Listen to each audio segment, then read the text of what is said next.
chapter 2. And now this admonition is for you, O priests. If you do not listen, and if you do not set your heart to honor my name, says the Lord Almighty, I will send a curse upon you, and I will curse your blessings. Yes, I have already cursed them, because you have not set your heart to honor me. Because of you I will rebuke your descendants. I will spread on your faces the offal from your festival sacrifices, and you will be carried off with it. And you will know that I have sent you this admonition, so that my covenant with Levi may continue, says the Lord Almighty. My covenant was with him, a covenant of life and peace, and I gave them to him. This called for reverence, and he revered me, and stood in awe of my name.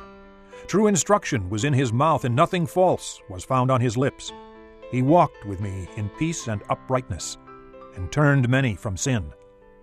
For the lips of a priest ought to preserve knowledge, and from his mouth men should seek instruction, because he is the messenger of the Lord Almighty. But you have turned from the way, and by your teaching have caused many to stumble. You have violated the covenant with Levi, says the Lord Almighty. So I have caused you to be despised and humiliated before all the people, because you have not followed my ways, but have shown partiality in matters of the law. Have we not all one Father? Did not one God create us? Why do we profane the covenant of our fathers by breaking faith with one another? Judah has broken faith. A detestable thing has been committed in Israel and in Jerusalem. Judah has desecrated the sanctuary the Lord loves by marrying the daughter of a foreign god. As for the man who does this, whoever he may the Lord cut him off from the tents of Jacob, even though he brings offerings to the Lord Almighty.